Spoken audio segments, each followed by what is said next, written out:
तो ईरान के ऊपर यूएसए और इजराइल ने ये समझ के हमला किया था कि जस्ट महज 2 दिन की ये बात है, सत्ता का तख्ता पलट हो जाएगा। डिकैपिटेशन स्ट्राइक के बाद अयातुल्लाह खुमैनी हट जाएंगे और एलिमिनेट उन्हें कर ही दिया था। उसके बाद लोगों को भड़का के सड़क पे उन्हें ले आएंगे और ईरान उनके कब्जे में होगा। ऐसा सोच के वो आए तो 2 दिन के लिए थे, लेकिन अब करते करते 1 महीने तक तो वार खिंची गया है और आगे अभी कितने महीनों खिंचेगा ये आने वाला समय बताएगा। ईरान के ऊपर निर्भर करता है कि युद्ध कब रुकेगा, ये आप लिख के ले लीजिए।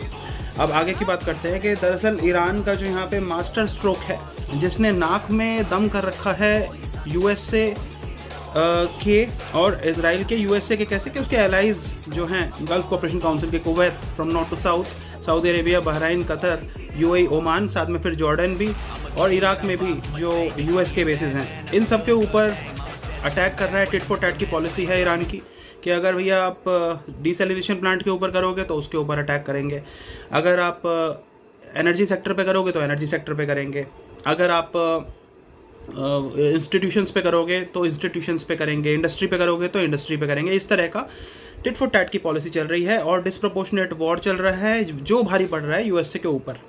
सबसे बड़ा जो गेम चेंजर यहाँ पे है, ईरान ने अपना मास्टर स्ट्रोक तुरुप का पत्ता जो इस्तेमाल करा है वो है शाहिद ड्रोन।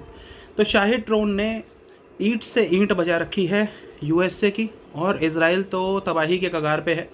सारा इंफ्रास्ट्रक्चर, लोग बेशक बंकर में जाके छुप रहे हैं लेकिन इंफ्रास्ट्रक्चर तबाह हो रहा है उनका, और ईरान के इंफ्रास्ट्रक्चर को तबाह कर रहा है इजराइल और यूएसए मिलके, लेकिन बदले में इजराइल का भी इंफ्रास्ट्रक्चर तबाह हो रहा है। अगर हम ये देखें कि पहले कौन हारेगा, पहले कौन ख़त्म होगा, तो इजराइल पहले ख़त्म होगा अगर इस तरह इंफ्रास्ट्रक्चर ही ख़त्म करना है, और बिल्कुल मैदान बन जाएगा इजराइल। उसके बाद क्या बचेगा, कहाँ छुपेंगे, उसके बाद फिर बंकर में ही, अंडरग्राउंड ही रहेंगे शायद, इस तरीके का है। तो अब यहाँ पे जो ड्रोन की बात है, शाहिद, ये तो आफत बने ही हुए हैं इजराइल के लिए और यूएसए के लिए, लेकिन अभी ड्रोन का एक एडवांस्ड वर्जन भी आ गया है। आपको पता होगा कि रशिया को ड्रोन दिए थे ईरान ने, और इन्हीं शाहिद ड्रोन की फर्दर इनकी जो एक पेलोड कैपेसिटी है, इनकी जो रेंज है, इसको बढ़ा दिया है, इसको फर्दर ऑगमेंट एनहेंस करके रशिया ने बेहतर बनाया है, जिससे कि डिस्ट्रक्शन जो कैपेबिलिटी है, एक्यूरेसी है, प्रिसिशन है, वो और ज़्यादा बढ़ गया है।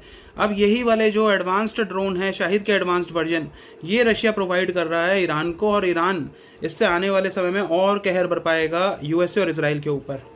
दूसरा, सैटेलाइट इमेजरी भी प्रोवाइड करी जा रही है।